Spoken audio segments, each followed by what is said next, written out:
미국 감시망이 뚫렸습니다. 나토 긴급회의에서 프랑스가 폭탄 선언을 했습니다. 한국이 50년간 핵무장을 숨겨왔습니다. 마하 22 워싱턴까지 28분. 미국은 초비상에 걸렸고 일본은 유엔 안보리 긴급 소집을 요청했습니다. 하지만 중국과 러시아가 보인 반응은 아무도 예상하지 못한 것이었습니다. 지하 250m 화강암 속에 숨겨진 50년의 비밀. 그 충격적인 전말을 지금 공개합니다. 시작하기 전 구독과 좋아요, 그리고 대한민국 화이팅 댓글로 한국을 응원해주세요. 나토 본부 브뤼셀. 30개 회원국의 정보 수장들이 한자리에 모인 긴급 안보 브리핑장. 3m 높이의 방탄 유리창 너머로 벨기에 특유의 잿빛 하늘이 무겁게 내려앉아 있었습니다. 회의장 안에는 200명이 넘는 각국 안보 수뇌부들이 숨소리조차 죽이며 앉아 있었죠. 냉방기가 쉴 새 없이 돌아가고 있었지만 공기는 납처럼 무거웠고 진한 커피 향과 뒤섞인 긴장감이 코끝을 찌르듯 자극했습니다. 벽면의 나토 깃발 30개가 미세한 바람에 가끔 펄럭일 뿐 회의장은 마치 거대한 수조 속에 들어앉은 것처럼 정적에 잠겨 있었습니다. 저는 마이클 콜린스, 미국 백악관 국가안보회 아시아 담당 선임 보좌관입니다. 17년째 동아시아의 복잡하고도 위험한 안보 지형을 대통령에게 직접 보고하는 자리에 앉아 있죠. 한반도에서 벌어지는 모든 일은 제 책상을 거치지 않고는 백악관 집무실에 도달할 수 없었습니다. CIA의 위성사진부터 NSA의 감청 보고서까지 동아시아에서 새 한 마리가 날아도 제 보고서에 기록되어야 했습니다. 적어도 그날 아침까지는 그렇게 굳게 믿고 있었습니다. 그날은 나토 확대 안보 전략회의 둘째 날이었습니다. 의제는 러시아와 중국의 군사적 팽창에 대한 공동 대응. 나토 사무총장이 결론을 정리하려던 오전 세션이 끝나갈 무렵 갑자기 예정에 없던 긴급 발언 요청이 들어왔습니다. 프랑스 DGS의 대외안보 총국장 장 피에르 드발. 냉전 시절부터 40년 넘게 첩보 현장을 누빈 유럽 정보계의 살아있는 전설이었습니다. 베이루트에서 총알이 빗발치는 골목을 맨몸으로 뚫었고 모스크바에서 소련 KGB의 이중 간첩을 찾아낸 전설적인 인물이었죠. 드발 국장이 연단에 올라서는 순간 저는 직감적으로 뭔가 심상치 않음을 느꼈습니다. 평소 와인을 기울이듯 여유로운 미소를 잃지 않던 그의 얼굴이 마치 장례식장에 온 사람처럼 굳어 있었기 때문입니다. 연단 위에 마이크를 잡는 그의 손가락에 미세한 떨림이 있었습니다. 저는 본능적으로 상체를 앞으로 기울였죠. 여러분, 저는 오늘 나토 동맹국 전체의 안보 패러다임을 근본부터 뒤흔들 정보를 공개하러 이 자리에 섰습니다. 이 정보는 프랑스 DGSE가 3년에 걸쳐 독자적으로 수집하고 이스라엘 모사드와 독일 BND가 완전히 독립된 경로로 교차 검증을 마친 것입니다. 저는 제 40년 정보관 인생을 걸고 이 자리에 서 있습니다. 드발 국장의 목소리는 낮았지만 회의장 구석구석까지 칼날처럼 파고들었습니다. 그가 리모컨을 들어 거대한 스크린을 켰습니다. 화면에 동아시아 지도가 떴고 한반도 위에 붉은 원이 심장 박동처럼 깜빡이고 있었습니다. 주변에 있던 영국 대표가 커피잔을 내려놓았고 독일 대표는 안경을 고쳤으며 화면을 응시했습니다. 대한민국이 지난 50년간 전 세계 정보 기관의 감시망을 완벽하게 기만하며 독자적인 핵무장 체계를 비밀리에 완성했습니다. 극초음속 투발수단, 소형 전술, 핵탄두, 그리고 선제핵 타격에서도 살아남을 수 있는 거대한 지하 생존 요새까지 그들은 이미 워싱턴 본토를 28분 안에 정밀 타격할 수 있는 완전한 전략 핵 능력을 갖추었습니다. 200명의 안보 수뇌부들 사이에서 일제히 헉하는 소리가 터져 나왔습니다. 마치 거대한 파도가 회의장을 덮친 것 같았죠. 저는 심장이 갈비뼈를 뚫고 나올 것 같은 충격에 의자 팔걸이를 움켜쥐었습니다. 손끝이 하얗게 질릴 정도였습니다. 귀에서 윙하는 이명이 울리기 시작했고 드발 국장의 목소리가 수중에서 들리는 것처럼 멀어졌다, 가까워졌다를 반복했습니다. 드발 국장 같은 정보계의 거물이 30개국, 수뇌부가 모인 공식 자리에서 검증되지 않은 헛소리를 할 리가 없었습니다. 하지만 제 머릿속은 폭풍이 몰아치고 있었죠. 한국은 미국의 가장 충실한 동맹국입니다. NPT 회원국이고 IAEA의 정기 사찰을 성실하게 받아왔습니다. 17년간 한반도를 담당하면서 핵개발의 징후라고는 티끌 하나 포착한 적이 없었습니다. 바로 그때 영국 대표단석에서 누군가 손을 번쩍 들었습니다. 영국 MI6 아시아 담당 부국장 사이먼 크로포드. 런던 사비르 거리 출신의 전형적인 영국 상류층으로 입을 열 때마다 거만한 옥스퍼드 악센트가 흘러나오는 인물이었죠. 그의 목소리에는 숨길 수 없는 경멸이 묻어 있었습니다. 드발 국장님, 혹시 은퇴 전에 한 건 크게 터뜨리고 싶으신 겁니까? 한국은 GDP 대비 국방비를 세계에서 가장 성실하게 공개하는 나라 중 하나입니다. 그런 나라가 핵을 만들었다니 솔직히 프랑스 정보부의 분석 능력이 걱정됩니다만 여기저기서 킥킥거리는 웃음이 터졌습니다. 하지만 드발 국장은 눈 하나 깜짝하지 않았습니다. 그는 서늘한 눈빛으로 크로포드를 정면에서 쏘아보며 입을 열었습니다. 크로포드 부국장, 당신네 MI6가 이라크 대량 살상 무기 정보를 어떻게 처리했는지 전 세계가 기억하고 있습니다. 없는 것을 있다고 한 것은 당신들이었죠. 하지만 오늘 제가 말하는 것은 정확히 그 반대입니다. 있는 것을 우리 모두가 놓쳤다는 겁니다. 아니, 차마 인정하기 싫었던 겁니다. 아시아의 작은 나라가 우리 서방의 코앞에서 이런 일을 해냈다는 사실을 받아들이기 싫었던 거예요. 회의장이 찬물을 끼얹은 듯 조용해졌습니다. 크로포드의 얼굴이 불그스름하게 달아올랐죠. 드발 국장이 다음 슬라이드를 넘겼습니다. 화면에는 위성 열화상 이미지와 복잡한 지진파, 분석 그래프가 나란히 떠 있었습니다. 이것은 4개월 전 제주도 남방 380km 해역에서 포착된 수중 폭발의 음향 데이터입니다. 한국 정부는 해저 화산 활동이라고 공식 발표했습니다. 하지만 프랑스 해군 음향 분석팀이 6주에 걸쳐 정밀 분석한 결과 이것은 자연 지진이 아니라 약 5킬로톤급 수중 인공 폭발이라는 결론을 내렸습니다. 스파와 피파의 도달 시간 차이, 폭발 직후 급격하게 줄어드는 여진의 형태, 전형적인 인공 폭발의 교과서적 패턴입니다. 이스라엘 모사드와 독일 BND의 독립 분석 결과도 소수점 둘째 자리까지 완벽하게 일치합니다. 그 순간 회의장은 그야말로 벌집을 쑤셔 놓은 듯한 아수라장이 되었습니다. 각국 대표들이 저마다 옆 사람과 격한 속삭임을 주고받았고 몇몇은 스마트폰을 꺼내 본국에 긴급 연락을 취하기 시작했습니다. 일본 대표의 얼굴은 종이장처럼 하얘졌고 중국 대표는 굳은 표정으로 팔짱을 끼며 입술을 꽉 깨물었습니다. 저는 등골을 타고 흐르는 식은땀을 느끼며 떨리는 손으로 암호화 통신기를 꺼냈습니다. 워싱턴 백악관 상황실로 보내는 긴급 메시지. 코드 블랙. 즉각 NSC 긴급 소집 요망. 대한민국 관련 최우선 사안 발생. 코드 블랙. 제가 17년간 이 직책에 앉아 있으면서 단 한 번도 사용한 적이 없는 최고 등급의 비상 코드였습니다. 브뤼셀에서 워싱턴까지 공군 특별기로 8시간. 하지만 저에게는 8년처럼 느껴졌습니다. 비행기 창밖으로 펼쳐진 대서양의 검푸른 바다를 멍하니 내려다보면서도 드발 국장의 그 차갑고도 단호한 목소리가 끊임없이 귓전을 맴돌았습니다. 기내에서 샌드위치가 나왔지만 한 입도 넘길 수가 없었죠. 목구멍이 바싹 말라붙어 물만 연신 들이켰습니다. 착륙 직전 창밖으로 워싱턴의 불빛이 보이기 시작했습니다. 수천 개의 밝은 불빛으로 반짝이는 이 도시가 어쩌면 이미 누군가의 조준경 안에 들어와 있을지도 모른다는 생각에 등골이 오싹해졌습니다. 불과 28분. 서울에서 이곳까지 마하 22의 비행체가 도달하는데 걸리는 시간이 고작 28분이라는 것이 과연 사실일까요? 공항에 도착하자마자 저는 곧바로 백악관 지하 벙커의 상황실로 직행했습니다. 웨스트윙 지하 2층. 두 겹의 강철 방폭문과 홍채 인식을 포함한 3단계 보안을 통과하자 이미 핵심 인사들이 모두 모여 있었습니다. 상황실 안에는 형광등의 푸른 빛이 각자의 얼굴에 서늘한 그림자를 들이우고 있었고 벽면의 대형 모니터 6대가 각각 다른 위성 영상을 실시간으로 송출하고 있었습니다.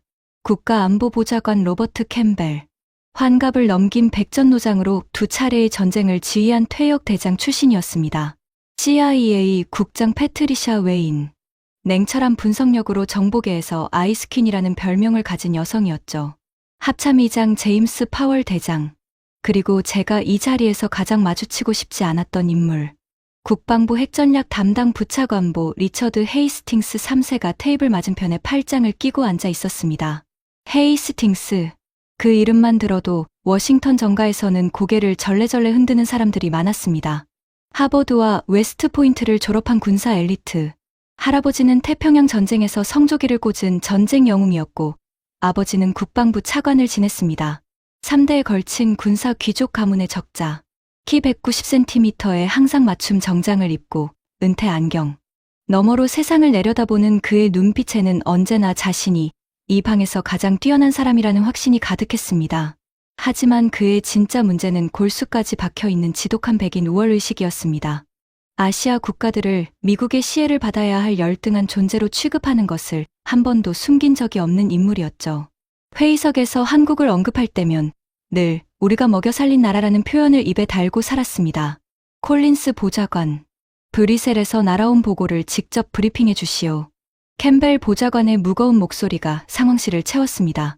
저는 심호흡을 하고 스크린에 드발 국장이 공개한 자료와 제가 비행 중에 CIA 유럽 지부를 통해 추가로 확보한 정보를 띄웠습니다. 브리핑은 정확히 47분이 걸렸습니다. 한국의 극초음속 비행체 개발 정황, 소형 핵탄두 설계 완료 징후, 강원도 산악지대 지하의 중력 이상 데이터, 그리고 제주 남방 수중 핵실험 의혹까지 한 장 한 장 슬라이드를 넘길 때마다 상황실 안의 공기가 점점 더 무거워지는 것이 피부로 느껴졌습니다. 브리핑이 끝나자 상황실에는 숨소리마저 사라진 끔찍한 정적이 내려앉았습니다. 형광등의 창백한 빛만이 각자의 굳어버린 얼굴 위에 그림자를 드리우고 있었죠. 커피향마저 증발한 것 같은 메마른 공기가 목을 조여왔습니다. 그 침묵을 가장 먼저 깬 것은 역시나 헤이스팅스였습니다. 그가 코웃음을 치며 은퇴 안경을 벗어 테이블 위에 탁 내려놓았습니다. 그 소리가 조용한 상황실에서 총성처럼 울렸습니다. 콜린스 보좌관.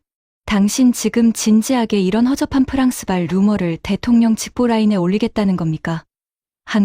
한국이라고요? 그의 입꼬리가 비틀어지며 경멸 가득한 미소가 번졌습니다. 저는 그 표정을 평생 잊을 수 없을 겁니다. 고작 70년 전까지 흙바닥에서 쌀죽을 쑤어 먹던 나라입니다. 우리가 피를 흘려 전쟁에서 건져줬고 돈을 쏟아부어 먹여 살린 나라예요. 그 나라가 감히 우리 모르게 핵을 만들었다고? 냉장고와 스마트폰 좀 잘 만든다고 핵무기까지 만들 수 있는 게 아닙니다. 핵은 아무나 손대는 물건이 아니에요. 그는 테이블 위로 몸을 기울이며 목소리를 더 낮추었습니다. 마치 비밀을 공유하듯 하지만 분명히 방 안의 모든 사람이 들을 수 있게. 솔직히 말합시다. 식민지 경험밖에 없는 나라가 전략 핵 체계를 독자적으로 완성한다. 역사상 그런 일은 단 한 번도 없었습니다. 그런 건 우리 같은 나라들만 할 수 있는 겁니다. 이건 분명 프랑스가 방산시장에서 한국에 밀리니까 견제하려고 부풀린 정보일 뿐이에요. 제 주먹이 테이블 아래에서 부르르 떨렸습니다. 관자놀이에서 뜨거운 혈류가 솟구치는 것이 느껴졌죠. 저도 미국인이지만 저런 노골적인 인종적 우월감은 구역질이 나왔습니다. 하지만 지금은 감정을 드러낼 때가 아니었습니다. 부차관보님, 프랑스 DGSE의 분석 능력을 의심하시는 겁니까? 이건 세계 정부기관의 독립교차 검증을 거친 데이터입니다. 이스라엘 모사드까지 동일한 결론을 내렸고요. 모사드, 그 양반들이야 중동에 핵 보유국 하나 더 만들어서 자기들 입지를 강화하고 싶은 거 아닙니까? 프랑스는 무기 팔아먹으려고 위기를 부풀리는 게 특기고, 콜린스 보좌관 당신이 17년간 한반도를 담당하면서 단 한 번이라도 이런 징후를 보고한 적이 있습니까? 없잖아요. 그게 바로 답입니다. 한국인들한테는 이런 게 불가능해요. 그들은 우리가 시키는 것만 잘하면 되는 겁니다. 저는 이를 악물었습니다. 반박하고 싶었지만 헤이스팅스의 마지막 말이 날카로운 비수처럼 가슴에 박혔습니다. 사실이었습니다. 17년간 단 한 건의 징후도 포착하지 못했다는 것. 그것은 저희 실패이기도 했으니까요. 그때 상황실의 강철 문이 열리며 비서실 직원이 급히 암호 전문 하나를 캠벨 보좌관에게 전달했습니다. 캠벨 보좌관이 전문을 읽는 순간 그의 얼굴에서 핏기가 싹 빠져나갔습니다. 50년 가까이 전장을 누빈 백전노장의 얼굴에서 공포를 본 것은 그때가 처음이었습니다. 방금 일본 내각관방 부장관 구로다 마사이코가 워싱턴 주재 일본 대사관을 통해 긴급 면담을 요청해 왔습니다. 한국의 핵무장 의혹과 관련하여 미국의 즉각적인 대응을 촉구한다는 내용입니다. 유엔 안보리 긴급 회부를 공동 발의하자는 제안도 포함되어 있어 상황실의 공기가 순간 얼어붙었습니다. 일본이 이미 움직이고 있다는 것. 이 정보가 브뤼셀 회의장을 넘어 전 세계 주요 정보기관의 들불처럼 퍼지고 있다는 뜻이었습니다. 합참의장 파월 대장이 입술을 깨물었고 CIA 국장 웨인이 안경을 벗어 눈을 감았습니다. 3시간 뒤 백악관 접견실. 구로다 부장관이 들어섰습니다. 단정한 남색 정장에 은색 넥타이 핀. 겉보기에는 침착했지만 이마에 얇은 땀띠가 번들거리고 있었습니다. 그의 수행원 2명이 문 밖에서 대기하는 동안 우리는 마주 앉았습니다. 콜린스 보좌관님, 돌려 말하지 않겠습니다. 한국의 핵무장은 일본을 정조준한 것입니다. 독도 영유권 분쟁 과거사 문제 경제 보복. 그들은 언제든 이런 명분을 내세워 우리를 위협할 겁니다. 도쿄까지 도달하는데 5분 30초라면서요? 이건 일본의 생존이 걸린 문제입니다.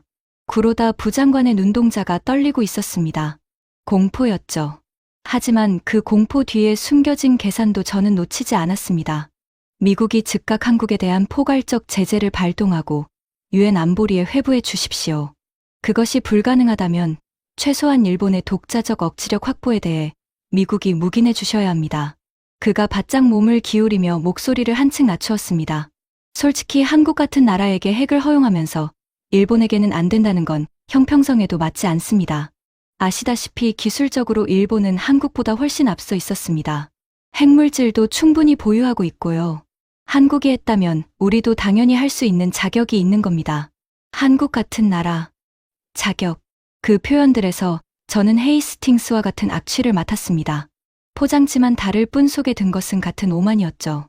한국을 아래로 내려다보는 시선, 자신들이 더 우월하다는 뿌리 깊은 확신. 구로다 부장관님, 아직 검증이 완료되지 않은 사안입니다. 성급한 판단은 삼가 주시기 바랍니다. 저는 외교적 언어로 일단 막았지만 속으로는 사태가 걷잡을 수 없이 커지고 있음을 절감하고 있었습니다. 구로다가 떠난 뒤 접견실에 혼자 남아 차가운 물 한 잔을 들이켰습니다. 손이 미세하게 떨리고 있었습니다. 그날 밤, 대통령 집무실에서 캠벨 보좌관과 단둘이 마주 앉았습니다. 창밖으로 워싱턴 기념탑의 흰 실루엣이 어둠 속에 홀로 서 있었습니다. 캠벨 보좌관이 위스키 잔을 기울이며 낮게 물었습니다. 콜린스, 당신의 직감은 어떻소? 이거 진짜요? 17년간 한반도를 지켜봤습니다. 한국인들의 저력을 과소평가해서는 안 됩니다. 하지만 핵무장이라니, 솔직히 저도 아직 믿기지 않습니다. 다만 하나 확실한 것은 드발 국장이 자신의 40년 경력을 걸고 공식 석상에서 거짓말을 할 인물이 아니라는 겁니다. 직접 확인해야 합니다. 캠벨 보좌관이 잔을 내려놓으며 제 눈을 똑바로 들여다보았습니다. 대통령께서도 같은 생각이시오. 48시간 안에 진실을 파악하시오. 예산과 권한은 무제한이요. CIA, NSA 전 세계 모든 자산을 동원해도 좋소. 하지만 콜린스, 명심하시오. 만약 이게 사실이라면 우리가 지난 반세기 동안 믿어왔던 동아시아의 모든 질서가 한 줌의 재로 변하는 거요. 그리고 헤이스팅스 같은 사람들이 분명히 가장 극단적인 대응을 밀어붙일 것이오. 그 전에 정확한 그림을 보여줘야 하오. 48시간. 세계의 판이 뒤집어질 수도 있는 진실을 확인하기에 너무나 짧은 시간이었습니다. 48시간. 저에게 주어진 시간은 그것뿐이었습니다. 하지만 저에게는 세계 최강의 정보 네트워크가 있었죠. 저는 가장 먼저 모든 것의 시작점으로 돌아가기로 했습니다. 한국이 핵의 꿈을 처음 품었던 그 최초의 순간. 우리 미국이 완벽하게 짓밟았다고 믿었던 그 오래된 불씨 말입니다. 새벽 4시. 잠을 한숨도 못 잔 채 저는 차를 몰아 버지니아 랭글리로 향했습니다. CIA 본부. 가로등 불빛만이 새벽 안개 속에서 희미하게 번지는 한적한 도로를 달리며 저는 끊임없이 자문했습니다. 만약 이게 사실이라면 나는 17년간 뭘 본 거지? CIA 본부 지하 4층 극동아시아 1급 비밀문서 보관실. 생체 인식과 이중 암호를 통과하고 들어선 그곳은 마치 거대한 무덤 같았습니다. 형광등의 창백한 불빛이 끝없이 이어진 철제 선반 위를 쓸쓸하게 비추고 있었고 공기 중에는 반세기 묵은 종이 냄새와 매캐한 먼지 향이 켜켜이 쌓여 있었습니다. 온도가 일정하게 유지되어 있어 한여름에도 소름이 돋을 만큼 서늘했죠. 문서 보관실 가장 깊은 곳. 산더미처럼 쌓인 서류 사이에서 43년째 이곳을 지키고 있는 은퇴 관리관. 해롤드 맥퍼슨이 돋보기 너머로 저를 올려다보았습니다. 희끗한 수염에 깊게 패인 주름. 오랜 세월 햇빛을 보지 못해 종이처럼 하얗고 주름진 얼굴이었지만 그 눈빛만큼은 여전히 날카로운 정보 요원의 그것이었습니다. 콜린스 보좌관. 백악관의 별이 이 축축한 지하실까지 찾아오시다니. 세상에 무슨 바람이 부셨소? 한국입니다. 맥퍼슨. 과거 한국 정부가 극비리에 추진했던 그 프로젝트. 우리가 완벽하게 종결시켰다고 믿었던 그 위험한 불장난에 대한 모든 기록이 필요합니다. CIA가 숨겨둔 날것 그대로의 원본 첩보, 문서 전부요. 맥퍼슨은 의미심장한 미소를 입가에 걸더니 무거운 몸을 이끌고 보관실 가장 구석진 철제 금고 앞으로 향했습니다. 녹슨 다이얼을 느릿느릿 돌리며 숫자를 맞추는 그의 손놀림은 능숙했습니다. 금고 문이 끼익 소리를 내며 열리자 그는 누렇게 변색되고 모서리가 너덜너덜해진 두꺼운 서류철 하나를 꺼내 제 앞에 낡은 책상 위에 묵직하게 놓았습니다. 표지에는 선명한 붉은 잉크로 1급 비밀이라는 도장이 찍혀 있었고 그 아래 천둥작전이라는 프로젝트명이 날카로운 타자체로 적혀 있었습니다. 서류철 두께만 해도 성인 남자의 주먹만 했죠. 조심스럽게 첫 페이지를 넘긴 순간 저는 등골이 서늘해지는 전율을 느꼈습니다. 문서에는 냉전이 가장 치열하게 타오르던 50여 년 전의 기록이 고스란히 담겨 있었습니다. 동맹국, 미국의 일방적인 주한미군 철수 위협, 적대국들의 끊임없는 핵 도발, 그 살얼음판 위에서 국가의 운명을 걸고 자체 핵무장을 결단했던 한국 최고 지도자의 처절한 명령서가 떨리는 타자기 활자 그대로 보존되어 있었습니다. 더 이상 동맹의 선의에 국가의 생존을 맡겨둘 수 없다. 스스로 파멸의 힘을 확보하라. 이것은 명령이다. 서류를 한 장 한 장 넘길 때마다 경악의 연속이었습니다. 한국의 초기 핵 프로그램은 제가 상상했던 것보다 훨씬 빠르고 대담했습니다. 단 3년 만에 플루토늄 추출 실험에 성공했고 원심 분리기 자체 설계까지 완료한 상태였다는 기록이 눈앞에 펼쳐져 있었죠. 그 당시 한국의 1인당 국민소득이 미국의 20분의 1에도 못 미치던 시절이었습니다. 배고픈 나라가 이를 악물고 핵을 만들겠다고 달려든 거였습니다.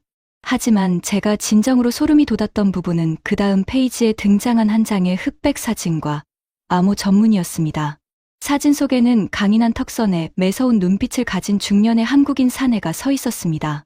문서에는 그를 정 회장이라고만 적혀 있었죠. 배경은 중동의 사막이었고 그 뒤로 거대한 건설 크레인들이 줄지어 서 있었습니다.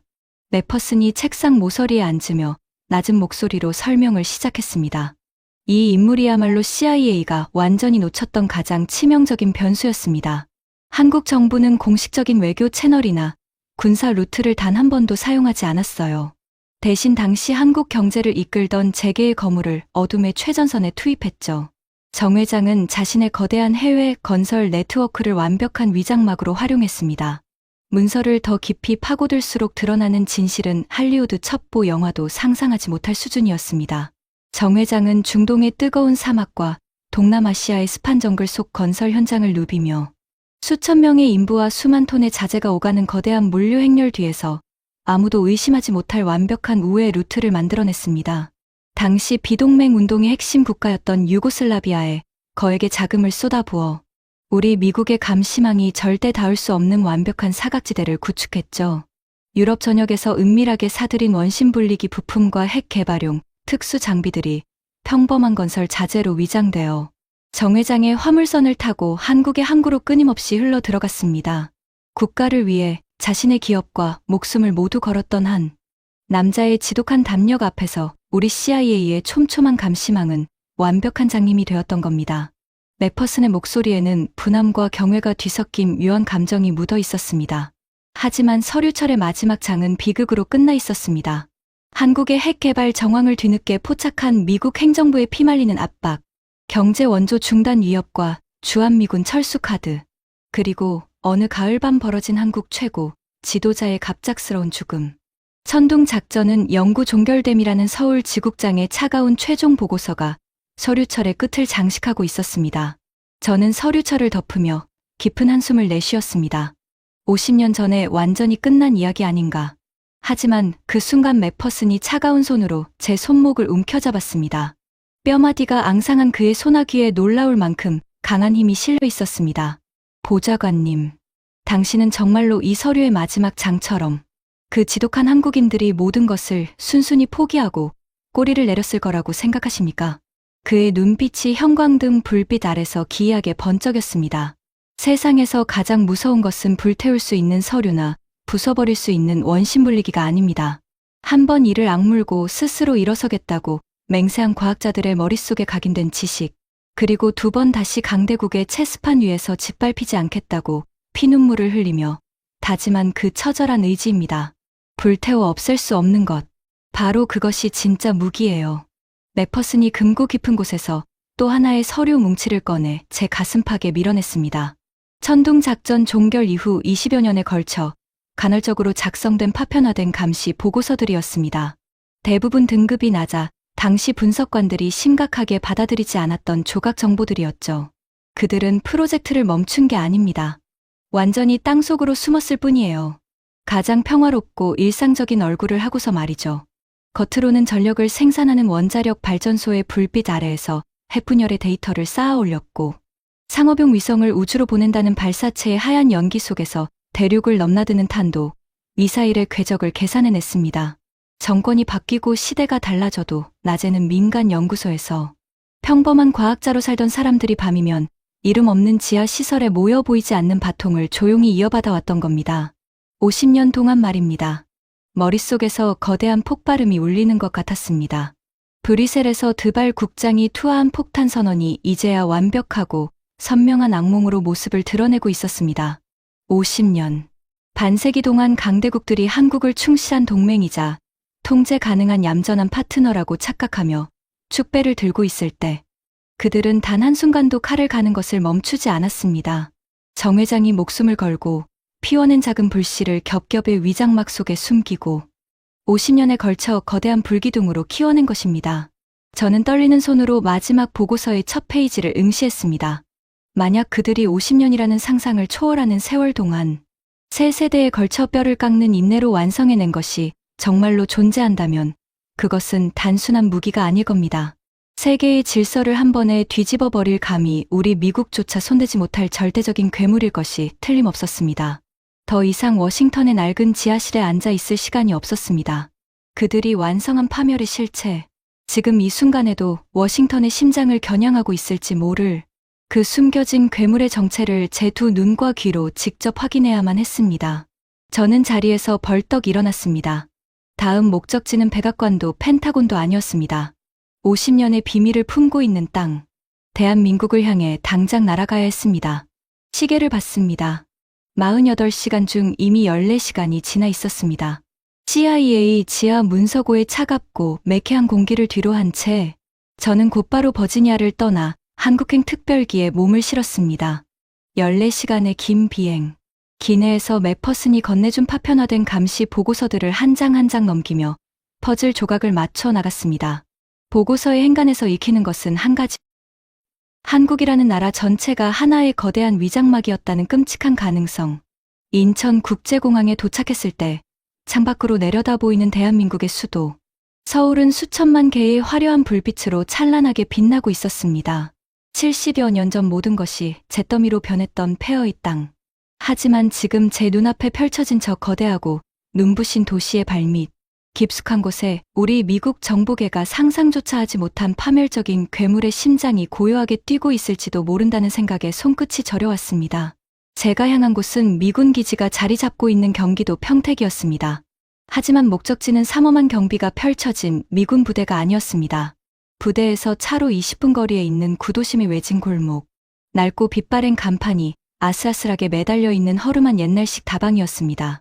삐걱거리는 나무 문을 열자 짙은 쌍화차 냄새와 오래된 가죽 소파의 묵은 가죽 냄새가 뒤섞여 밀려왔습니다. 벽에는 누렇게 변색된 산수화가 걸려 있었고 한쪽 구석에서 낡은 괴종시계가 째깍째깍 느리게 시간을 세고 있었습니다. 그 다방의 가장 구석진 자리, 희미한 조명 아래 70대 중반으로 보이는 백발의 한국인 노신사가 조용히 앉아 있었습니다. 낡았지만 단정한 회색 정장을 입고 돋보기 너머로 한국어 신문을 읽고 있는 그의 모습은 길거리에서 흔히 볼 수 있는 평범하고 인자한 할아버지 그 자체였습니다. 하지만 저는 마른 침을 삼키며 조심스럽게 그에게 다가갔습니다. 그는 바로 한국국방과학연구소 이른바 ADD의 수석 연구원을 지내고 은퇴한 강태준 박사였습니다. 50년 전 최초의 천둥작전에 가장 젊은 연구원으로 참여했고 프로젝트가 해산된 이후에도 민간 원자력 연구소로 자리를 옮겨 은밀하게 연구를 이어온 인물. 한국의 비밀 무기 체계에 살아있는 역사 그 자체였습니다. 접선은 CIA 서울 지부를 통해 이뤄졌지만 강 박사는 한 가지 조건을 내걸었습니다. 미군 기지 안이 아닌 자신이 지정한 장소에서만 만나겠다고. 그래서 이 낡은 다방이었습니다. 분석관님, 아니 보좌관님이시라고 했나요? 먼 길 오시느라 고생 많으셨습니다. 강태준 박사가 신문을 접으며 낮고 차분한 목소리로 인사를 건넸습니다. 한국어였지만 CIA 통역관이 귓속 이어폰을 통해 실시간으로 번역해주고 있었죠. 강 박사의 눈은 76세 노인의 것이라고는 믿기 힘들 만큼 맑고 깊었습니다. 50년이라는 세월의 무게와 비밀의 짐을 동시에 짊어진 사람만이 가질 수 있는 고요한 눈빛이었습니다. 저는 자리에 앉자마자 주변을 빠르게 살핀 뒤 곧바로 본론으로 들어갔습니다. 박사님, 저는 브뤼셀에서 프랑스 정보국장이 터뜨린 폭탄 선언의 진실을 확인하러 왔습니다. 50년 전 미국의 압박으로 완전히 폐기된 줄 알았던 그 프로젝트가 아직도 이 땅 어딘가에서 살아 숨쉬고 있다는 게 사실입니까? 강 박사는 테이블 위에 놓인 쌍화차 잔을 천천히 들어 한 모금 마신 뒤 잔을 내려놓았습니다. 잔이 받침대에 놓이는 작은 소리가 조용한 다방 안에서 유난히 크게 울렸습니다. 미국 분들은 참 순진한 구석이 있으세요. 눈에 보이는 서류가 찢어졌다고 해서 사람의 머릿속에 새겨진 생존의 본능까지 지워질 거라고 믿다니 말입니다. 강 박사의 눈빛이 변했습니다. 인자한 할아버지의 눈이 아니었습니다. 반세기 동안 칼날 위를 걸어온 과학자의 눈이었죠. 우리는 그날 이후 단 하루도 멈춘 적이 없습니다. 그저 아주 깊고 어두운 곳으로 당신들이 절대 의심하지 않을 가장 평화로운 얼굴을 하고 숨어들었을 뿐이에요. 천둥 작전이 공식적으로 종결되던 날 밤 제 스승이신 김 박사님께서 저를 연구소 옥상으로 데려가셨습니다. 서울의 밤하늘 아래서 그분이 제 어깨를 잡고 하신 말씀을 저는 50년이 지난 오늘까지 한순간도 잊은 적이 없어요. 강 박사의 목소리가 미세하게 떨렸습니다. 태준아, 오늘 우리의 불꽃은 꺼진 게 아니다. 땅속으로 들어간 것일 뿐이야. 내가 이 불씨를 지켜라. 내 제자에게 넘기고 그 제자가 다음 세대에게 넘기면 언젠가 반드시 이 불꽃이 다시 하늘을 밝히는 날이 올 것이다. 이것은 우리만의 약속이다. 저는 그 순간 숨이 턱 막히는 것을 느꼈습니다. 50년. 스승에서 제자로 제자에서 다음 세대로 한 세대가 뼈를 깎아 축적한 지식과 기술을 다음 세대에게 조용히 이어주는 릴레이. 그 지독한 인내와 집념이 반세기 동안 단 한 번도 끊어지지 않았다는 것. 그것이야말로 어떤 첨단 무기보다 무서운 한국인의 진짜 무기였습니다. 강 박사가 안주머니에서 구형 스마트폰을 꺼냈습니다. 그는 외부 통신이 완전히 차단된 독립 저장 전용 기기라고 낮게 설명하며 보안 폴더를 열어 흐릿한 사진 한 장을 정확히 10초간 제 눈앞에 내밀었습니다. 사진 속에는 축구공보다 약간 큰 은빛으로 빛나는 완벽한 구형의 물체가 복잡한 전선과 계측 장비에 연결되어 있었습니다. 이것이 바로 우리가 완성한 12킬로톤급 소형 전술 핵탄두의 시제품입니다. 히로시마에 떨어졌던 원자 폭탄과 비슷한 위력이지만 크기는 4분의 1밖에 안 됩니다. 미사일은 물론이고 전투기와 잠수함 어디에든 탑재할 수 있죠. 컴퓨터 시뮬레이션을 800번 이상 거쳤고 임계 전 실험까지 완벽하게 성공했습니다. 저는 그 짧은 10초 동안 사진을 눈에 새기려 안간힘을 썼습니다. 믿을 수 없을 만큼 정교하고 압도적인 기술력이었습니다. 이 복잡한 기폭 장치와 초정밀 제어 시스템을 ADD 단독으로 만들었다는 게 도저히 믿어지지 않습니다. 제 중얼거림에 강 박사의 눈빛이 형광등 아래에서 예리하게 번쩍였습니다. 당연히 우리 힘만으로는 불가능했죠. 하지만 대한민국에는 세계 시장을 지배하는 거대한 민간 기업들이 있습니다. 우리는 그들의 기술을 철저하게 민수용으로 위장하여 끌어왔어요. 이 핵탄두의 핵심 두뇌인 초정밀 제어칩은 삼성의 반도체 라인에서 나왔고 기폭 장치의 극한 고효율 배터리는 LG의 기술입니다. 탄두를 보호하는 특수 차폐 소재는 현대의 철강 기술에서 비롯되었죠. 강 박사가 잔을 내려놓으며 말을 이었습니다. 기업의 최고 경영진조차 자신들이 납품한 부품이 최종적으로 무엇에 쓰이는지 완벽하게 알지 못했을 겁니다. 대한민국이라는 국가 시스템 전체가 하나의 거대하고 정밀한 톱니바퀴처럼 맞물려 돌아간 거예요. 127개 가문의 과학자들이 세 세대에 걸쳐 이 릴레이를 이어왔습니다. 아버지가 아들에게, 스승이 제자에게. 연구 기록은 단 한 줄도 디지털로 남기지 않았어요. 모든 핵심 데이터는 오직 사람의 머릿속에만 존재했습니다. 그래서 당신들의 NSA도 CIA도 해킹할 게 없었던 거죠. 머리를 망치로 얻어맞은 듯한 충격이었습니다. 우리가 한국의 눈부신 경제 성장과 IT 기술의 발전을 찬양하며 그들의 스마트폰과 반도체를 소비하는 동안 그들은 그 모든 민간 기술의 정수를 뽑아내어 미국을 위협할 절대 무기의 심장을 조립하고 있었던 것입니다. 127개 가문이라는 숫자가 머릿속을 맴돌았습니다.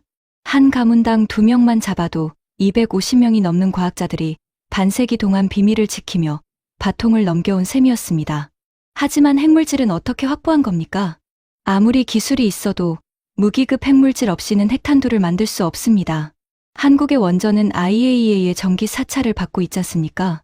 강 박사가 쌍화차 잔을 들어 천천히 한 모금 마셨습니다. 차를 삼키는 소리가 조용한 다방 안에서 유난히 선명하게 들렸습니다. 한국의 원자력 발전소가 몇 기나 가동 중인지 아십니까? 26기입니다. 세계 최고 수준의 원전 운영 능력을 가지고 있죠. 매년 그곳에서 막대한 양의 사용 후 핵연료가 나옵니다. 물론 IAEA의 엄격한 사찰을 받습니다만 아무리 완벽한 회계 시스템이라도 허용 오차 범위라는 것이 존재해요. 0.3%. 아주 작은 숫자처럼 보이지만 26기의 원전에서 매년 쏟아져 나오는 사용 후 핵연료 총량에 대입하면 이야기가 달라집니다. 강 박사가 손가락으로 테이블 위에 숫자를 쓰듯 움직였습니다.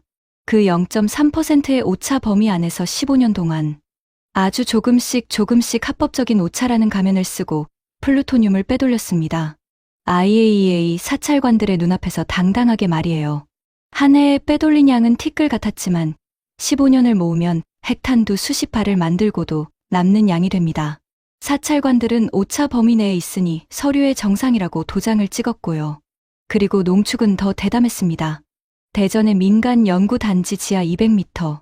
겉으로는 평범한 신소재 연구소 간판을 달고 있었지만 그 지하 깊은 곳에서는 거대한 원심 분리기 대신 전력 소모가 극도로 적고 공간도 차지하지 않는 레이저 농축 방식으로 무기급 우라늄을 생산하고 있었습니다. 위성에서 보면 그저 전기를 조금 많이 쓰는 연구소일 뿐이었죠. 10년 동안 그 지하 암실에서 무기급 고농축 우라늄 600kg이 조용히 쌓여갔습니다. 저는 등골이 서늘해졌습니다. 합법과 불법의 경계선 위를 바늘 하나 두께의 정밀함으로 걸어온 50년의 줄타기. 이것은 단순한 기술력의 문제가 아니었습니다. 국가 전체가 하나의 생명체처럼 호흡을 맞추지 않으면 절대 불가능한 초인적인 기감과 비밀 유지 능력이었습니다. 그때 강 박사의 눈가가 붉어지는 것을 보았습니다. 76세 노과학자의 주름진 눈에 얇은 물기가 맺혔습니다. 50년 동안 저를 포함한 127개 가문의 과학자들이 무엇을 희생했는지 아십니까? 우리는 가족에게도 말할 수 없는 비밀을 안고 살았습니다. 아내가 당신은 밤마다 어디에 가느냐고 물으면 대답할 수 없었어요. 아들이 아빠는 뭐 하는 사람이냐고 물으면 그냥 웃을 수밖에 없었습니다. 제 스승 김 박사님은 연구실에서 쓰러져 돌아가셨습니다. 마지막으로 하신 말씀이 태준아, 바통을 놓지 말아였어요. 저도 이제 얼마 남지 않았습니다. 하지만 제 제자들이 이어갈 겁니다. 우리는 이 나라가 다시는 강대국의 장기판 위에서 무력하게 짓밟히지 않도록 우리의 인생 전부를 바쳤습니다. 저는 아무 말도 할 수 없었습니다. 17년간 한반도를 분석하면서 한 번도 생각해 본 적 없는 것. 그들이 왜 이 위험천만한 길을 택했는지를 그제야 진심으로 이해했습니다. 그것은 야망이 아니었습니다. 생존이었습니다. 다시는 약자로 짓밟히지 않겠다는 한 민족의 피눈물 나는 맹세였습니다. 하지만 한 가지 거대한 의문이 남았습니다. 아무리 강력한 핵탄두를 완성했다고 해도 그것을 적국의 심장부에 정확하게 꽂아 넣을 압도적인 운반 수단이 없다면 그것은 그저 창고에 처박힌 위험한 폭탄에 불과했습니다. 박사님, 탄두를 완성했다는 건 인정하겠습니다. 하지만 미국의 미사일 방어 시스템이나 적국의 방공망을 뚫고 지나갈 투발 수단이 없다면 억지력으로서의 가치는 제한적입니다. 제 질문에 강 박사가 차잔을 밀어놓으며 천천히 자리에서 일어났습니다. 보좌관님, 창의 심장은 확인하셨으니 이제 그 창이 얼마나 무서운 속도로 하늘을 가르는지 두 눈으로 직접 보실 차례입니다. 여기서 멀지 않은 오산 미공군 기지로 가 보십시오. 그곳에 있는 미군 정보 장교들이 최근 동해에서 무엇을 목격했는지 물어보시면 제 말을 대신해 줄 겁니다. 강태준 박사와의 짧지만 소름 끼치는 만남을 뒤로 하고 저는 곧바로 오산 미공군 기지로 차를 몰았습니다. 겨울 한파가 몰아치는 경기도의 밤거리는 칼바람이 나뭇가지를 꺾을듯 흔들어대고 있었고 헤드라이트 불빛 속으로 가끔 눈발이 날려 들어왔습니다. 오산 기지 정문에서 백악관 특별보안 인가를 제시하고 안으로 들어섰습니다. 한국의 미사일 궤적을 12년 넘게 추적해 온 미공군 정보 분석관 제이슨 터너 소령이 저를 기다리고 있었습니다. 기지 내 지하 벙커에 위치한 보안 회의실에서 만난 터너. 소령의 얼굴은 며칠 밤을 꼬박 세운 듯 헬쑥했고 두 눈은 충혈되어 붉게 달아올라 있었습니다. 테이블 위에는 빈 커피잔이 4-5개 어지럽게 놓여 있었습니다. 콜린스 보좌관님, 백악관에서 직접 오시다니 역시 사태가 심각하긴 한 모양이군요. 솔직히 저는 지난 한 달간 매일 밤 악몽을 꿉니다. 터너 소령이 떨리는 손으로 커피를 한 모금 들이키며 벽면의 대형 모니터를 켰습니다. 이건 열흘 전 새벽 우리 정찰 위성과 동해에 배치된 이지스 구축함이 동시에 포착한 열상 영상입니다. 당신이 반드시 봐야 할 악몽이죠. 화면이 켜지자 칠흑 같은 동해의 밤하늘 위로 거대한 불기둥이 솟아오르는 장면이 나타났습니다. 한국이 자랑하는 괴물 미사일. 탄두 중량만 9톤에 달하는 현무 계열 미사일의 발사 장면이었습니다. 하늘을 찢는 듯한 굉음과 함께 주변 바다가 주황빛으로 타올랐습니다. 수면 위로 거대한 물기둥이 치솟았다가 폭포처럼 쏟아져 내렸습니다. 하지만 진짜 충격은 그 다음이었습니다. 우주 공간인 고도 120km 부근에서 거대한 추진체가 떨어져 나가고 탄두 부분에 장착되어 있던 날렵한 쐐기 모양의 비행체가 분리되었습니다. 화면이 적외선 추적 모드로 전환되자 그 비행체가 대기권으로 다시 진입하며 수면 위를 튕기는 물수제비처럼 대기권 상층부를 튕기며 활공하기 시작하는 것이 포착되었습니다. 비행체 주변으로는 공기 마찰로 인해 수천 도의 열이 발생하면서 새빨간 플라즈마 화염이 이글이글 타오르고 있었습니다. 마치 유성이 지구를 스치듯 가르는 것 같았습니다. 속도를 확인해 보십시오. 터너 소령의 떨리는 목소리에 저는 화면 한 구석에 찍힌 레이더 측정 데이터를 확인했습니다. 숫자를 읽는 순간 제 눈을 의심하지 않을 수 없었습니다. 마하 20이라고요? 시속 27,000km? 맞습니다. 마하 22점, 미국과 러시아도 아직 마하 17을 넘기지 못해 쩔쩔매고 있는 극초음속 활공 비행체입니다. 한국이 우리보다 5마하나 앞서 있었던 겁니다. 게다가 이 미친 비행체는 궤도를 예측할 수 없을 정도로 불규칙하게 좌우로 뱀처럼 기동합니다.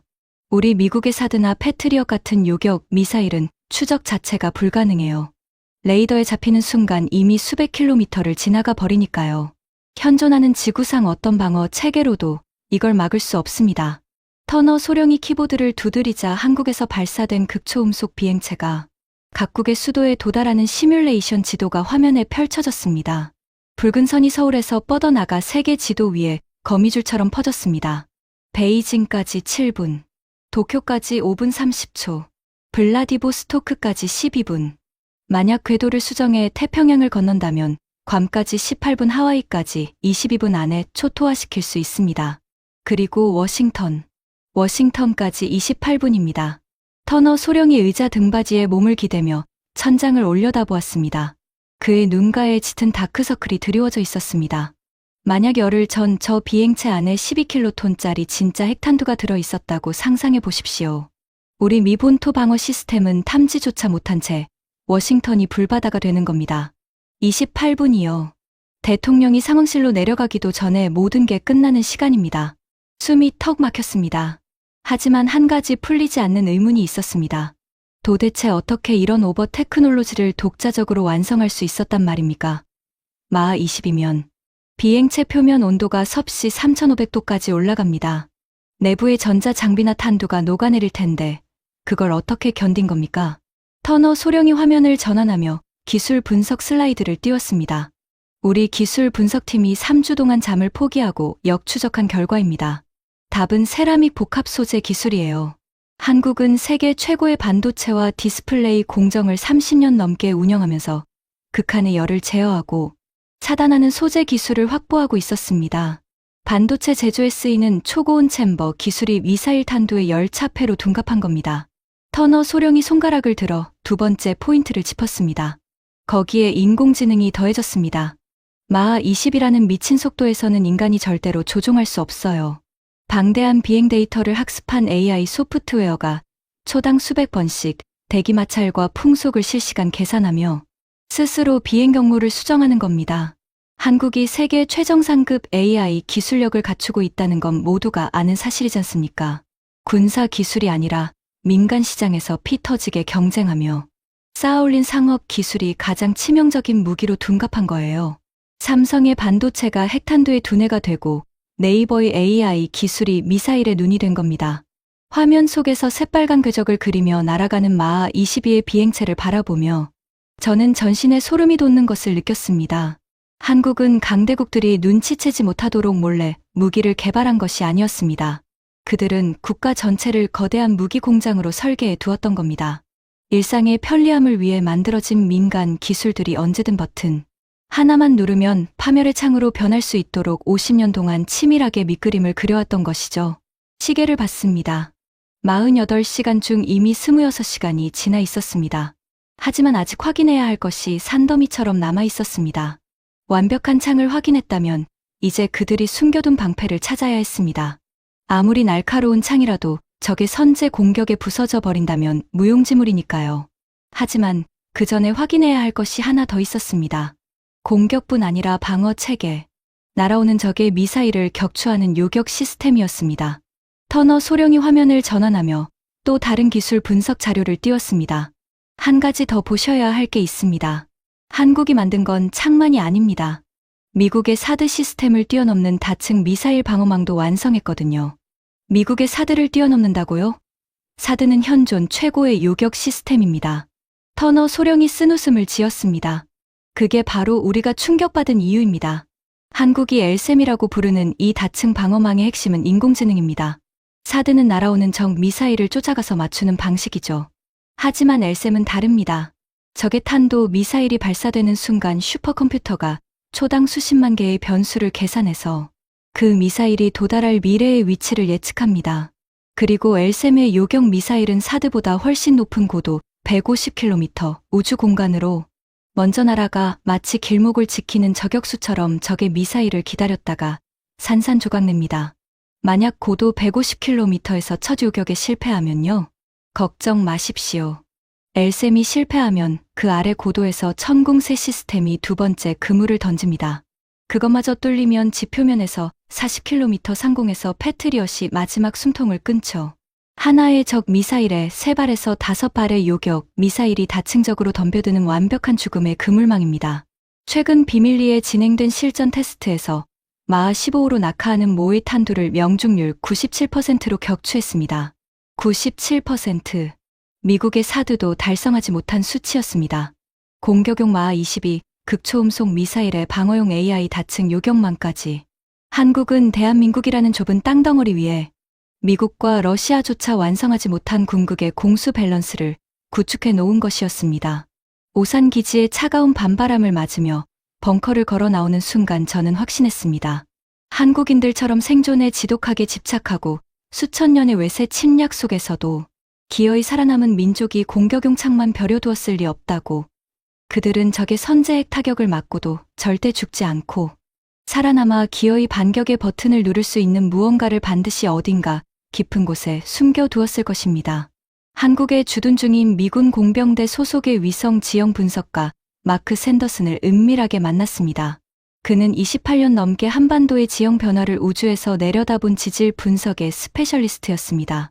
샌더슨, 최근 몇 년 사이 한국의 지형 데이터 중에서 상식적으로 도저히 설명이 안 되는 비정상적인 징후가 포착된 곳이 있습니까? 일반적인 군사기지 건설이나 터널 공사 규모를 아득히 뛰어넘는 무언가 말입니다. 샌더슨이 굳은 얼굴로 자신의 태블릿 PC를 열어 3차원 지형도를 띄웠습니다. 보좌관님, 사실 4년 전부터 펜타곤에 여러 차례 보고서를 올렸지만 매번 한국군의 통상적인 대북 방어 진지 공사라며 묵살당한 데이터가 하나 있습니다. 광학 위성이나 열화상 카메라로는 절대 포착되지 않습니다. 오직 중력 이상 탐지기로만 잡히는 거대한 지하 공간이에요. 화면 속 지도가 가리키는 곳은 북한과의 접경 지역인 강원도, 철원의 험준한 산악지대였습니다. 겨울이면 영하 20도를 밑도는 극한의 추위가 몰아치는 철원 평야의 북쪽 산줄기 깊은 곳이었죠. 이 붉게 표시된 영역을 보십시오. 이 지역 지하 깊은 곳의 중력값이 주변 화강암 지대와 비교해 턱없이 낮게 측정되고 있습니다. 자연적으로 형성된 동굴이라고 보기에는 너무나 완벽한 기하학적 형태를 띠고 있어요. 우리 팀의 재계산이 맞다면 지하 250m 아래에 최소한 축구장 70개를 합친 크기의 거대한 빈 공간이 인공적으로 파헤쳐져 있습니다. 축구장 70개요? 서울의 잠실종합운동장보다 수십 배 거대한 공간이라는 뜻이었습니다. 어떻게 그 거대한 공사를 미국의 정찰 위성 몰래 진행할 수 있었죠? 발파 소음과 파낸 토석, 양만 해도 산 하나를 이룰 텐데요. 샌더슨이 허탈한 웃음을 지었습니다. 그들은 이 지역을 대규모 지뢰 제거 작전 구역으로 완전히 통제했습니다. 지상에서는 매일같이 수백 톤의 흙을 뒤집어 엎으며 대규모 지뢰 폭파 작업을 벌였죠. 지하 250m 아래에서 화강암을 폭파하는 엄청난 진동과 소음을 지상에서 터지는 지뢰, 폭발음으로 완벽하게 위장한 겁니다. 그리고 파낸 암석들은 근처에서 동시에 진행 중이던 대규모 고속도로 공사 현장으로 조용히 빼돌렸고요. 완벽한 기만 전술이었습니다. 저는 샌더슨이 건네준 좌표를 들고 곧바로 칼바람이 몰아치는 강원도 철원으로 향했습니다. 민간인 통제 구역을 넘어 인적이 완전히 끊긴 산속, 영하 15도의 혹한 속에서 뺨이 얼어붙는 것 같았습니다. 그곳에서 한국군 공병대 출신의 미군 협력 장교 박준혁 중령을 비밀리에 접선했습니다. 그는 이 거대한 지하 프로젝트의 초기 설계에 직접 참여했던 인물이었습니다. 눈보라가 치는 산중턱의 낡은 군용 지프 안에서 박중령이 무겁게 입을 열었습니다. 히터에서 나오는 온기와 차창에 맺힌 성의 사이로 그의 얼굴이 흐릿하게 보였습니다. 우리는 이곳을 화강암 심장이라 불렀습니다. 하지만 단순한 벙커가 아닙니다. 적의 선제 핵 타격으로부터 국가의 두뇌와 반격 능력을 완벽하게 보존하기 위해 만들어진 거대한 지하 생존 도시이자 최후의 핵 보복 기지입니다. 박중령의 설명은 제 숨통을 조여왔습니다. 지하 250m. 뚫을 수 없는 화강암 안반 아래의 강력한 전자기 펄스, 즉 EMP 공격까지 100% 차단하는 특수 차폐 시설을 둘렀습니다. 지상의 서울이 완전히 잿더미로 변하고 모든 전력과 통신이 끊어져도 이 지하 도시에는 독자적인 소형 원자력 발전 시스템과 수질 정화 시설이 돌아갑니다. 1200명의 핵심 군사 인력과 지휘부가 외부의 도움 없이 8개월 이상 완전 자급자족할 수 있는 생태계가 구축되어 있어요. 식량 저장고, 의료시설, 통신센터, 심지어 지하 농장까지 갖추고 있습니다. 저는 마른 침을 삼키며 가장 두려운 질문을 던졌습니다. 설마 그곳의 오산기지에서 확인했던 그 극초음속 미사일들도 경납되어 있으니까? 박중령이 무겁게 고개를 끄덕였습니다. 지하 경납고에는 마하 22의 극초음속 활공체를 탑재한 현무 계열 미사일 80기 이상이 수직 발사대에 장전된 채 대기하고 있습니다. 적의 핵 타격이 끝난 직후 삼봉우리 곳곳에 위장된 강철 해치가 열리고 지하에서 곧바로 미사일이 치솟아 오릅니다. 적이 승리의 축배를 들기도 전에 우리의 유령 같은 미사일들이 적의 수도를 완전히 지워버리는 겁니다. 그 순간 저는 이 모든 것의 의미를 깨달았습니다. 한국은 단지 날카로운 무기를 만든 것이 아니었습니다. 핵전쟁이라는 인류 최악의 시나리오 속에서도 기어이 살아남아 적의 숨통을 끊어놓겠다는 무섭도록 처절한 의지를 지하 250m의 화강암 속에 콘크리트로 부어 넣은 것입니다. 하지만 제가 소름 끼치게 놀란 것은 그 다음이었습니다. 바로 그 순간 제 암호화 통신기에 워싱턴에서 긴급 메시지가 날아왔습니다. 러시아 지하류 전 극동 담당 국장 빅토르 소콜로프가 제네바에서 비밀 접촉을 원한다는 CIA 유럽 지부의 보고였습니다. 소콜로프, 러시아 군사 정보의 전설적인 인물이 왜 갑자기 우리에게 접촉을 해온 거지? 저는 직감적으로 느꼈습니다. 러시아도 무언가를 알고 있다는 것을. 화상통신으로 연결된 소콜로프의 얼굴은 보드카를 마신 듯 붉었지만 눈빛만큼은 시베리아의 겨울처럼 차가웠습니다. 콜린스 보좌관, 쓸데없는 인사는 생략하겠습니다. 당신들 미국이 한국에 대해 뭘 알고 있든 간에 우리 지하류는 이미 3년 전에 전부 파악하고 있었습니다. 3년 전이라고요? 블라디보스토크에서 출항한 우리 태평양 함대, 정찰함이 동해에서 정체불명의 극초음속 비행체를 최초 탐지한 것이 3년 전입니다. 처음에는 미국의 신형 무기인 줄 알았어요. 하지만 발사 원점을 역추적해보니 한반도 동해안이었습니다. 한국이라는 결론이 나왔을 때 모스크바, 참모본부가 발칵 뒤집어졌죠. 그러면 왜 3년 동안 침묵한 겁니까? 왜 국제사회에 알리지 않았습니까? 소콜로프가 입꼬리를 비틀며 씁쓸한 미소를 지었습니다.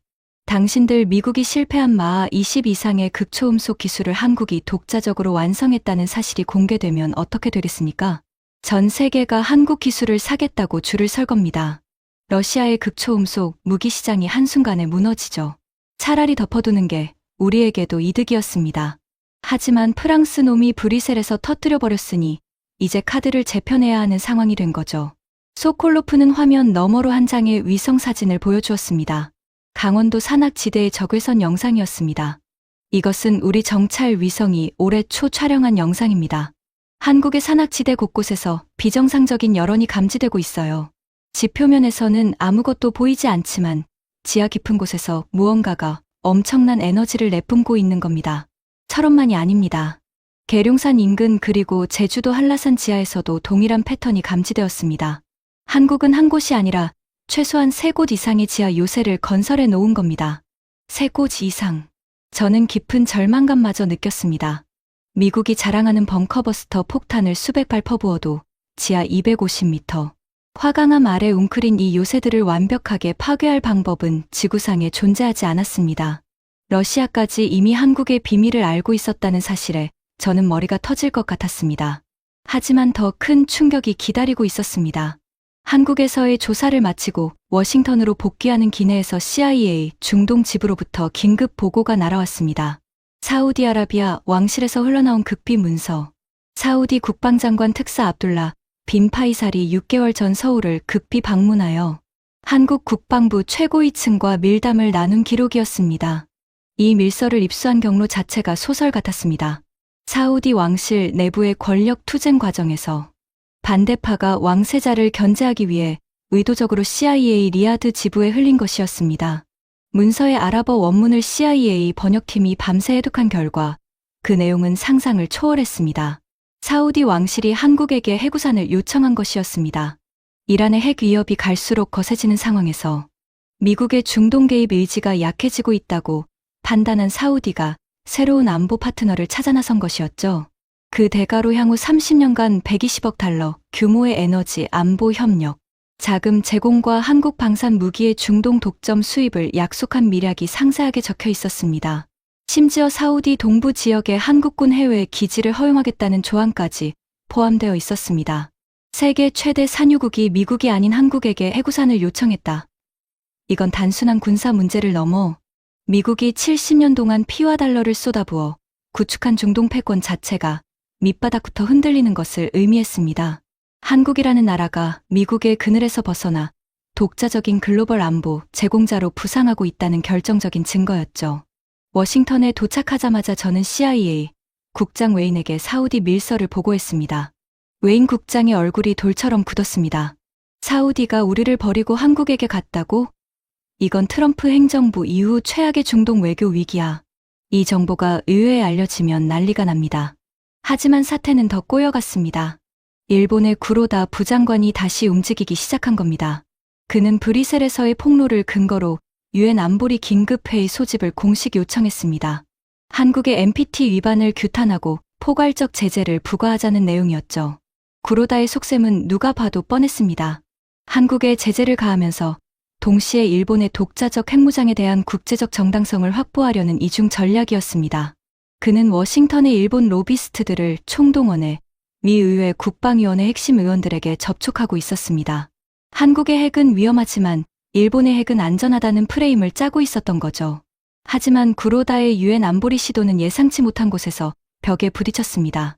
중국이었습니다. CIA 아시아 지부를 통해 연결된 중국 국가안전부 정보분석국장 리웨이핑은 화상통신에서 복잡 미묘한 표정을 지었습니다. 콜린스 보좌관, 중국 공산당 지도부의 입장을 솔직하게 전하겠습니다. 한국의 핵무장은 물론 우리 턱 밑에 핵무장한 호랑이가 앉은 것이니 불쾌합니다. 베이징까지 7분이라면서요? 하지만 역설적이게도 우리는 이것을 공론화하는 데 반대합니다. 이유가 뭡니까? 중국의 안보에 직접적인 위협인데. 리웨이핑이 한숨을 쉬며 설명했습니다. 첫째, 한국의 핵이 존재한다는 것이 공식화되면 제어 불능이었던 북한 정권이 극도로 위축됩니다. 한반도에서 도발의 빈도가 줄어드는 것은 중국에게도 이롭습니다. 둘째, 한국이 일본의 군사적 팽창을 견제하는 역할을 해주고 있습니다. 우리가 가장 두려워하는 것은 일본의 재무장이니까요. 셋째, 이것이 가장 중요한데요. 만약 우리가 한국을 건드려서 이 사실을 공식화해버리면 대만이 자극받습니다. 대만도 사생열단으로 한국을 따라 핵무장을 시도할 가능성이 생기는 거죠. 그것만은 절대 막아야 합니다. 중국이 한국 편을 들 줄은 꿈에도 몰랐습니다. 하지만 리웨이핑의 논리는 냉혹할 정도로 합리적이었습니다. 그래서 우리는 일본의 유엔 안보리 회부 시도에 거부권을 행사할 겁니다. 러시아도 같은 입장인 것으로 파악하고 있습니다. 이 소식이 전해지자 구로다 부장관의 유엔 전략은 순식간에 무력화되었습니다.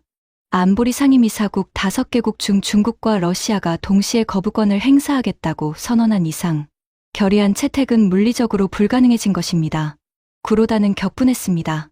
워싱턴 주재 일본 대사관을 통해 항의 서한을 쏟아냈죠. 중국과 러시아가 한국을 비호한다면 일본은 독자적으로 행동할 수밖에 없습니다. 일본 국민의 안전은 일본이 스스로 지키겠습니다. 하지만 그의 협박은 오히려 역풍을 불러일으켰습니다.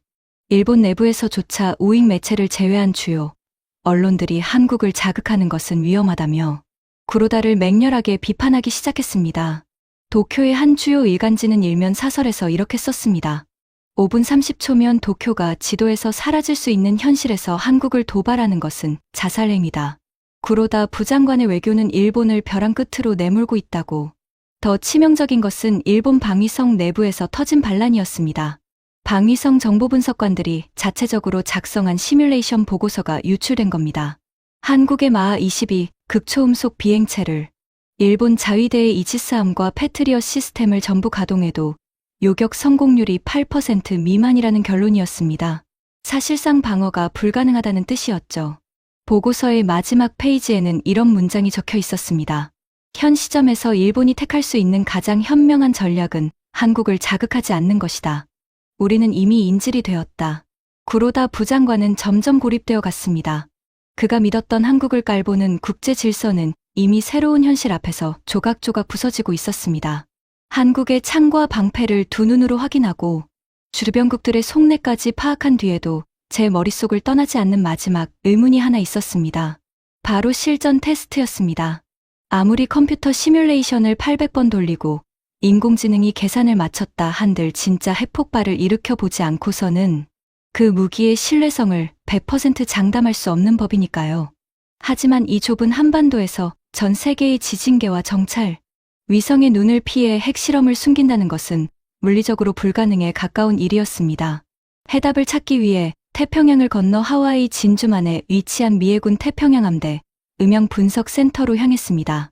전 세계 바다 밑에서 일어나는 아주 미세한 고래의 울음소리부터 잠수함의 스크루 소리까지 모든 것을 감청하고 분석하는 바닷속의 CIA라 불리는 곳이었습니다.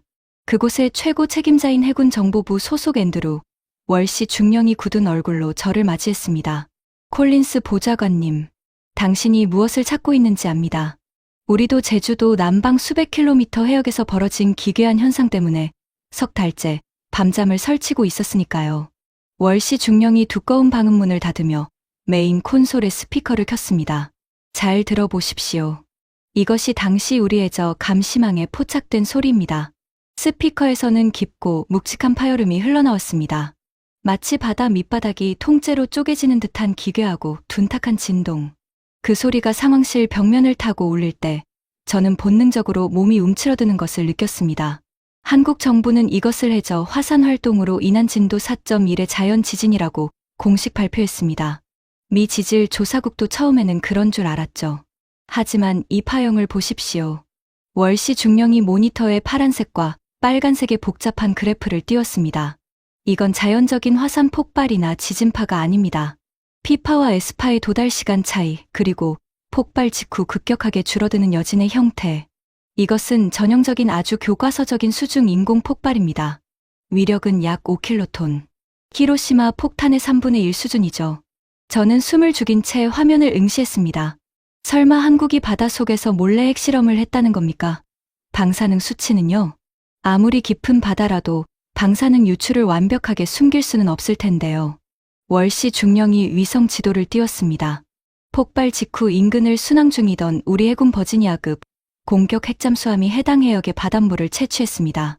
세슘 137과 유오드 131 수치가 정상치의 18배까지 치솟아 있었죠. 핵폭발의 명백한 증거입니다. 하지만 그 해역은 쿠로시오 해류가 엄청나게 빠른 속도로 지나가는 길목입니다. 단 72시간 만에 방사능 물질은 태평양의 거대한 조류를 타고 감쪽같이 희석되어 사라졌습니다. 화산지대라는 자연적 방패와 거센 해류라는 지리적 이점을 완벽하게 이용한 겁니다. 월시 중령이 마른 침을 삼키며 마지막 사진을 화면에 띄웠습니다. 폭발 3시간 전 한국 해군이 그 해역에 전격적인 항행 금지 구역을 선포했습니다. 극비 잠수함 훈련을 핑계로 말이죠. 그리고 폭발 직전까지 정확히 그 좌표에 머물고 있었던 것은 수직 발사관을 장착한 한국의 3,500톤급 디젤 잠수함 도산한 창호함이었습니다. 그들은 잠수함에서 소형 핵탄두를 탑재한 탄도 미사일을 발사하는 실전 테스트를 우리 미국의 코앞인 태평양 바다 밑바닥에서 보란듯이 성공시킨 겁니다. 뒤통수를 3개 얻어맞은 듯 아찔했습니다. 한국은 지상 발사 극초음속 미사일뿐만 아니라 바닷속 어디에서든 은밀하게 기동하다가 불시에 핵미사일을 쏘아 올릴 수 있는 잠수함 발사, 탄도미사일 SLBM의 핵 투발 능력까지 완벽하게 입증해낸 것이었습니다. 하지만 충격은 여기서 끝이 아니었습니다. 한국에서 다시 접선한 미사일 사령부, 소속 한국군 연락 장교가 저에게 완전히 다른 차원의 공포를 안겨주었습니다.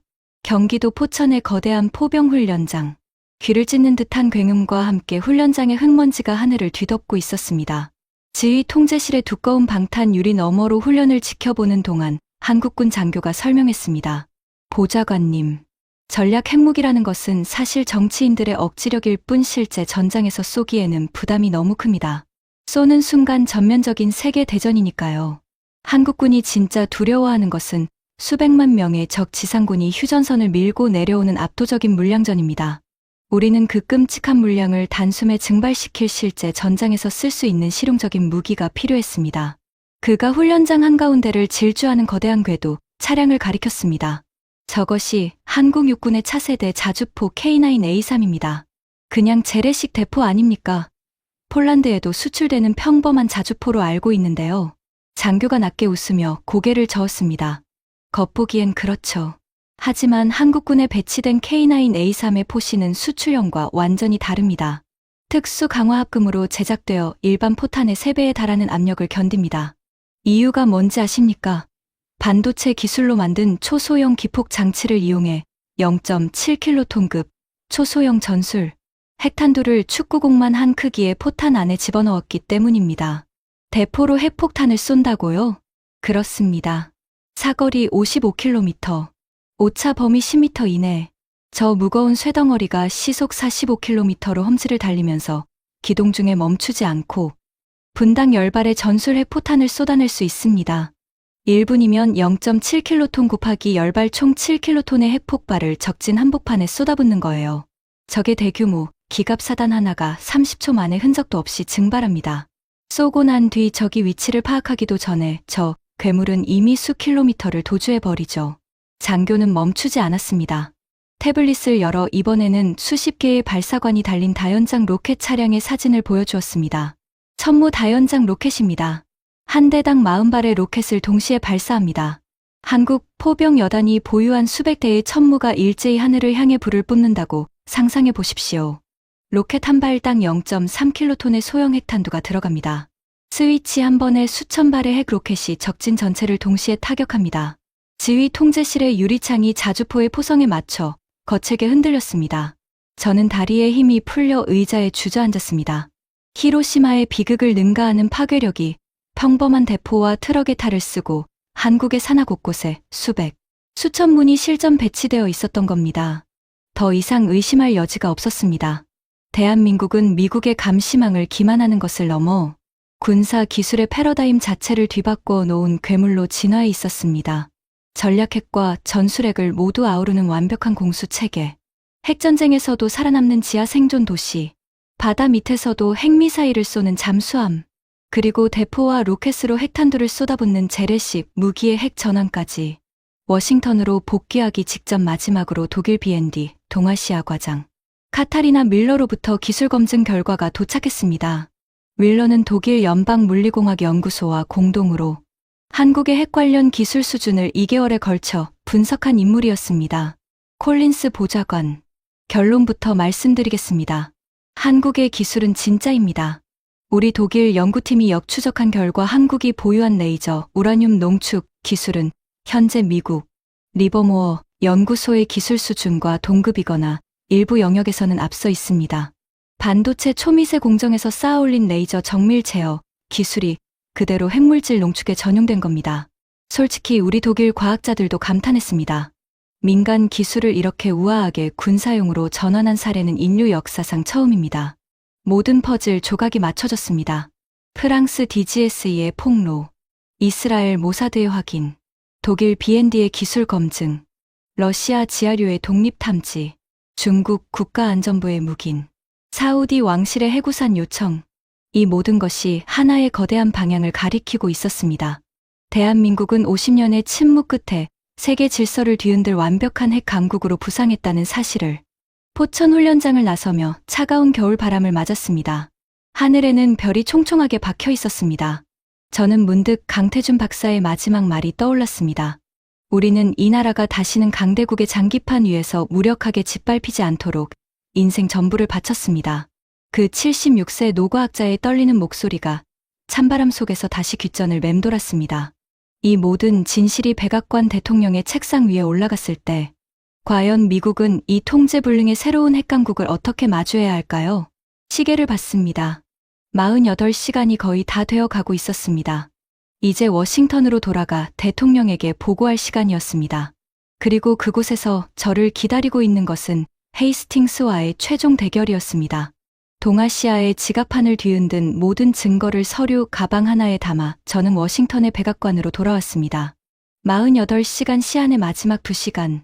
비행기에서 내리자마자 곧바로 웨스트윙 지하 2층 상황실로 향했습니다.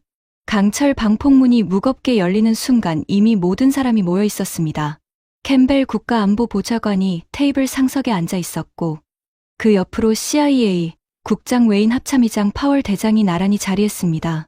그리고 테이블 맞은편 은퇴 안경을 반짝이며 팔짱을 끼고 앉은 헤이스팅스가 특유의 거만한 자세로 저를 노려보고 있었습니다. 그의 앞에는 두꺼운 서류 뭉치가 놓여 있었습니다. 아마도 한국에 대한 제재 시나리오를 빼곡하게 준비해왔을 거라는 직감이 들었습니다. 그의 입꼬리에는 자신만만한 미소가 걸려 있었죠. 내가 이길 거라는 확신에 찬 미소였습니다. 콜린스 보좌관, 48시간이 지났소. 결과를 보고하시오. 캠벨 보좌관의 목소리가 상황실을 채웠습니다. 저는 숨을 깊게 들이마시고 스크린의 첫 번째 슬라이드를 띄웠습니다.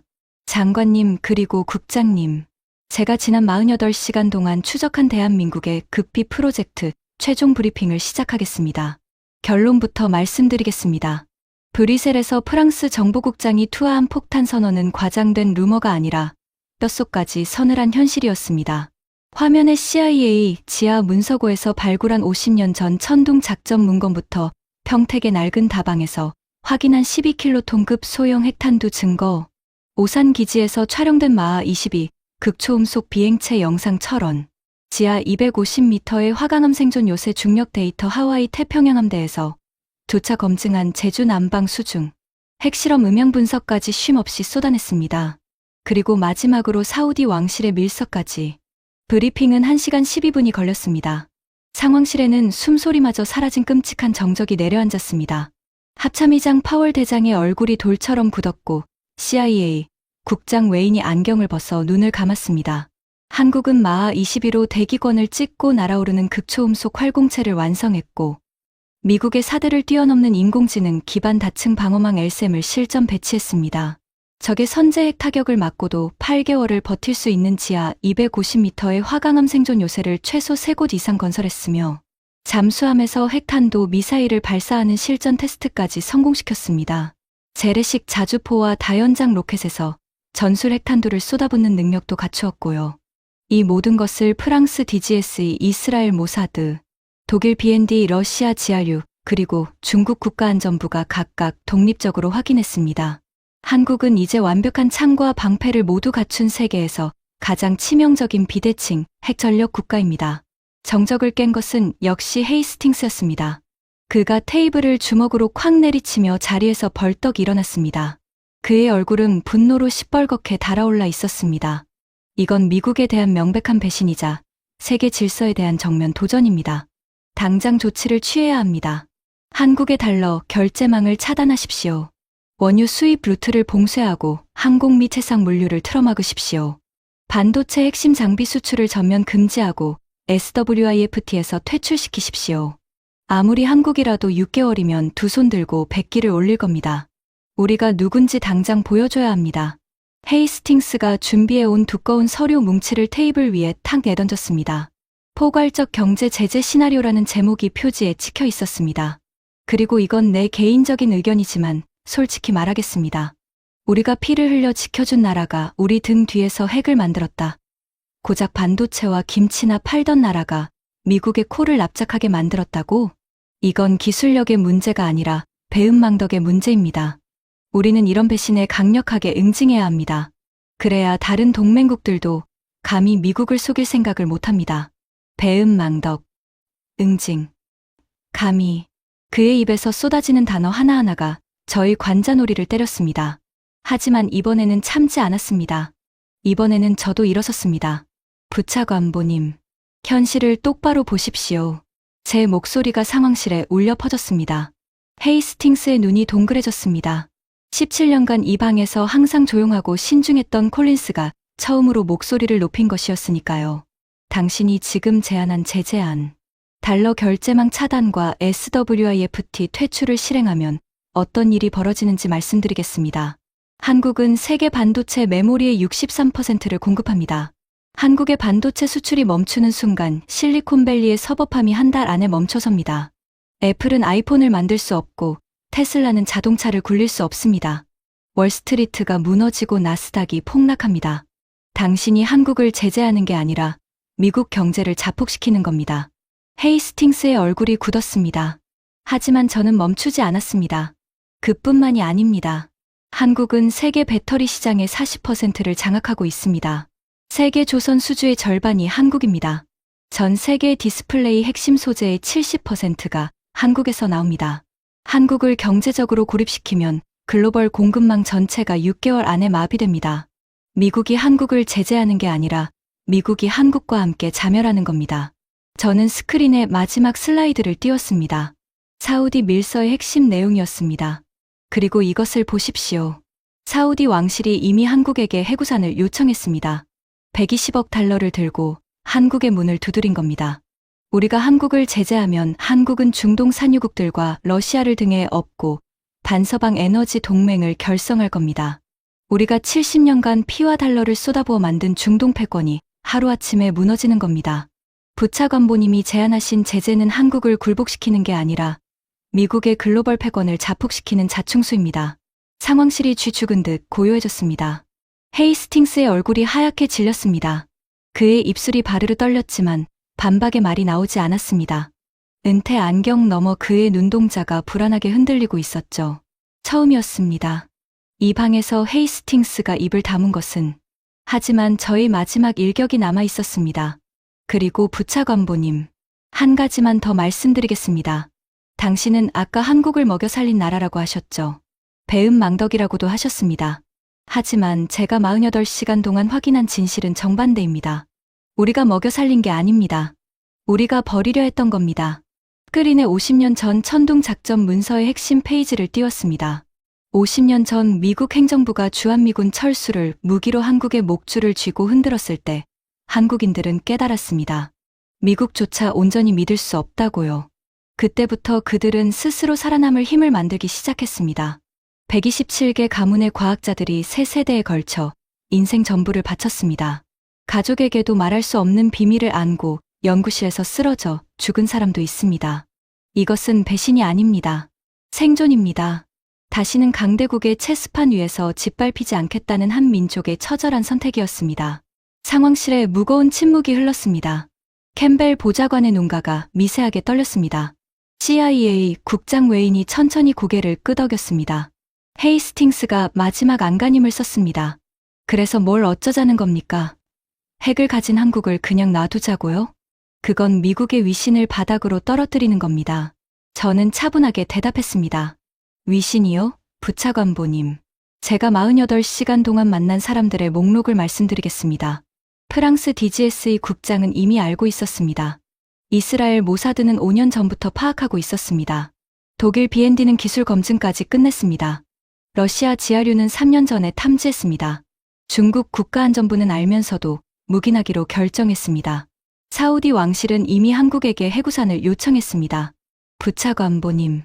이 방에서 마지막까지 모르고 있었던 건 우리 미국뿐입니다. 위신이 떨어지는 건 한국을 인정해서가 아니라 우리만 몰랐다는 사실이 알려질 때입니다. 그 순간 헤이스팅스의 얼굴에서 모든 표정이 지워졌습니다. 마지막 남은 자존심마저 부서져 내린 사람의 얼굴이었습니다. 그는 아무 말 없이 의자에 털썩 주저앉았습니다. 그가 가져온 포괄적 경제 제재, 시나리오 서류 뭉치는 테이블 위에서 아무도 거들떠보지 않은 채 방치되어 있었습니다.